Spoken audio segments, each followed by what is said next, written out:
Elon Musk once said, Seem to follow that the odds that we're in base reality is 1 in billions. but do we really live in a simulation? And do we have some tools which we can use in order to find the answer? Well, firstly we need to look at the argument to which Musk refers. It was Swedish philosopher Nick Bostrom who stated that one of the following must be true.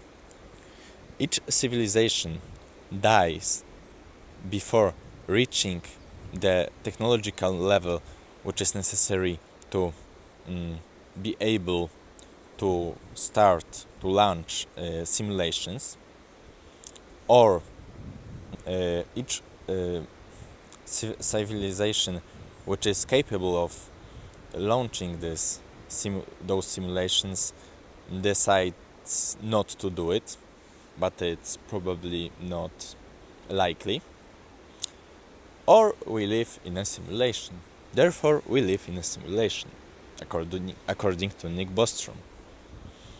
There are some problems with this argument, for example, that if we live in a simulation, the world which made our simulation probably is also in a simulation, because the whole Bostrom's argument applies also to the other world which simulates us, which is above us. And also, so why doesn't it has also the world which simulated itself, this world which is above us? And this can go on forever. So that we live in a simulation, which is inside the simulation, and so on and so forth. But at some point, it had to be started.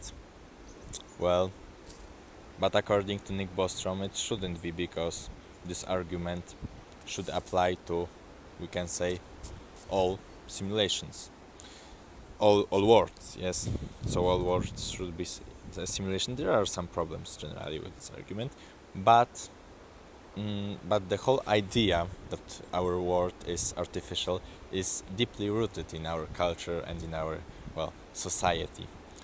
And no, I'm not talking only about Matrix and our today's, modern filmmaking, but also about, for example, a famous French philosopher, René Descartes, who some centuries ago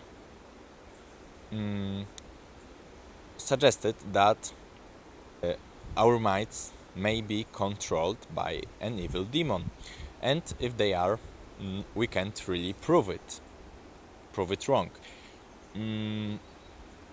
So maybe our minds are controlled by an evil demon, and all we see is just an illusion which is produced by him. But maybe we aren't. About 1000 years ago, there was another philosopher called Ockham. He stated, Ockham, that, to exemplify it, if I have, for example, this stick, if I hold this stick, I may I may make two propositions, two hypotheses. So first one is that it's just a simple stick which I hold in my normal hand, or there is another hypothesis that for example, it's not a real stick, it's a stick which is an illusion. In this stick there is a small ghost which produces this whole illusion and all of, physical aspects of this stick. of this illusion, maybe. So, what Occam says is that we should opt always for the easiest explanations, while we have one or the same observations. So we have the same observations, so that there is a stick. Well, I hold a stick in my hand. So this is an observation, or something that looks like a stick and is from the physical perspective a stick at first sight. And now we have two hypotheses, yes? So the one with the ghost and the one without. So we should opt for the easier one. And the easier one is the one without a ghost. So yes, that's what Occam suggests. But we can, for example, talk about more exemplifications of the whole idea. In the 20th century, there was a philosopher called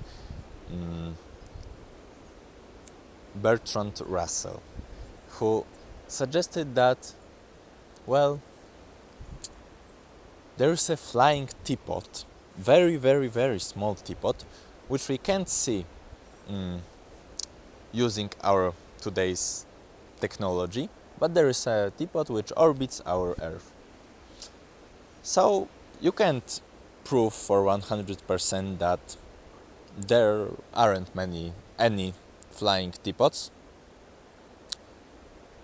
Well, but according to Russell, it's rational not to believe in them.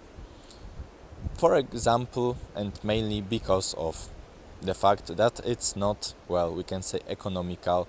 The easier explanation is with lesser assumptions and lesser beings, is that, well, the sky is just a sky and not, and it's not full of small flying teapots.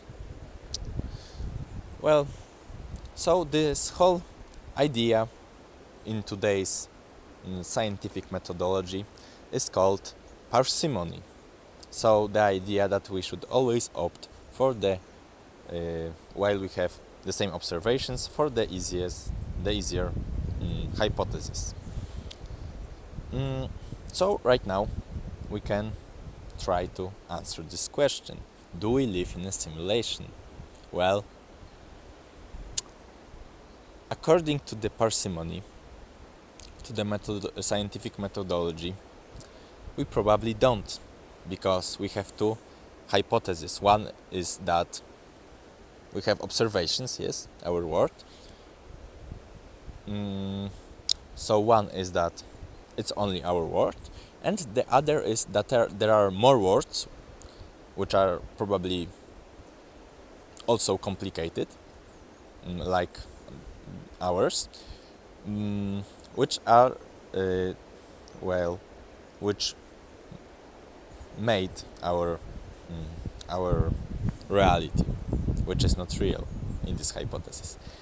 So the easier one is, of course, the one that says that our world is real, and that's pretty much all about this subject. So according to science, probably no, we don't live in a simulation. Well, so that would be it for today. Thank you very much, and see you in the next video.